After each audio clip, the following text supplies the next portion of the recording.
Hi అండి. ఈరోజు మనం బీరకాయతోటి ఒక స్నాక్ చేసుకుందాం. బీరకాయని ఇటు ఇటు తరుక్కోవాలి. మనం పీల్ చేసుకోవాలి. వీటిని ఇలా పీల్ చేసుకున్న బీరకాయని మనం చిన్న చిన్న రౌండ్గా ముక్కలు చేసుకుందాం. ఇలా లేతగా ఉండాలి బీరకాయ. ఈ బీరకాయల్ని మనం దీంట్లోకి వేసుకోవాలి. ఇలా తరుక్కుని దీంట్లో మనం ఒక 7-8 స్పూన్స్ శనగపిండి వేసుకుందాం. కార స్పూన్ మీరు తినేదాన్ని బట్టి వేసుకోండి. సాల్ట్ ఇది కూడా మీరు తినేదాన్ని బట్టి వేసేసుకోండి. 1/2 స్పూన్ వేస్తుంది. రైస్ ఫ్లోర్ ఒక 1.5 వేసుకోండి. 1/2 స్పూన్ వామ్ పౌడర్, ఒక 1/2 స్పూన్ జీలకర్ర, కొంచెం పసుపు, కొంచెం ఇంగువ కొంచెం వేసుకోండి. మీకు ఇష్టమైతే వేసుకోండి, లేకపోతే లేదు. ఇలా కలుపుకోవాలని మనం చిన్న మూకుడు పెట్టేసి దాంట్లో ఆయిల్ పోసుకుందాం. 2-3 అంటే ఈ మూకుడు సరిపోతుంది. ఈ మూకుడు నేను ఎందుకు పెడతాను అంటే లోతుగా ఉంటుంది, ఆయిల్ అంతా దగ్గరకు ఉంటుంది, చక్కగా తక్కువ ఆయిల్ పడుతుంది. స్టవ్ వెలిగిస్తున్నా. స్టవ్ ఆయిల్ కాగుతుంది. ఇట్లా నూనె వేసుకోవాలి. 4 స్పూన్స్ వేసాను. కొంచెం సోడా ఉప్పు వేసుకున్నాం. వాటర్ పోసి కలిపేసుకున్నాం.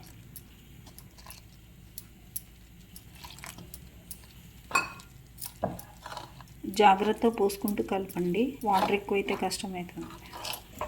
లమ్స్ లేకుండా కలుపుకోండి. లమ్స్ ఉండొద్దు. ఇట్లా ఉండాలి బ్యాటర్. ఇలా బీరకాయలని దీంట్లో ఇట్లా వేసుకోవాలి. ఇప్పుడు మనం బీరకాయ బజ్జీలు వేసుకుందాం. ఇలా వేసుకోవాలి.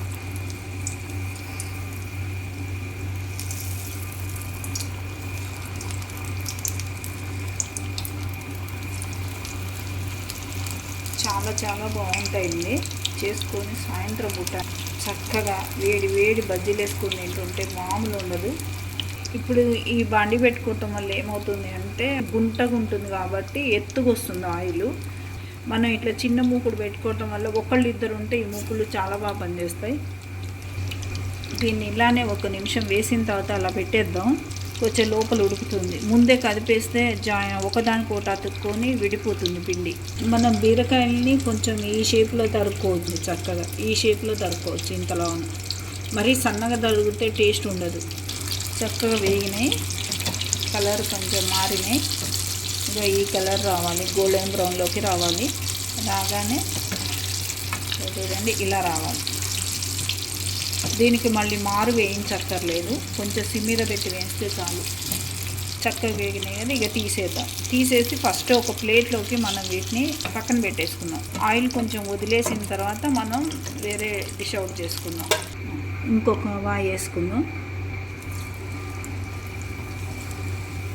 చాలా బాగుంటాయండి. ఒకసారి ట్రై చేసి చూడండి. ఎన్ని తిన్నా తినబుద్ధి అవుతుంది. నోట్లోకి అయితే ఇట్లా కరిగిపోతూ ఉంటాయి. ఇవి కూడా తీసేద్దాం మనం. ఇప్పుడు ఇంటికి అన్ఎక్స్పెక్టెడ్గా ఎవరైనా బంధువులు వచ్చారనుకోండి, ఇంట్లో బీరకాయలు ఉంటే చాలు, నిమిషంలోకి చేసేసుకోవచ్చు. చాలా ఈజీ స్నాక్. ఇవి బీరకాయ బజ్జీలు ఎలా ఉన్నాయి టేస్ట్ చూసి చెప్తాను ఎలా వచ్చినాయి అనేది. ఇది బెండకాయ పచ్చడి, బీరకాయ బజ్జీ ఎలా ఉందో టేస్ట్ చూసి చెప్తాను.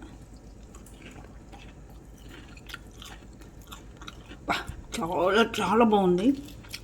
చాలా టేస్టీగా వచ్చినాయి. ఇంకా బీరకాయ చక్కగా ఉడికింది. బీరకాయ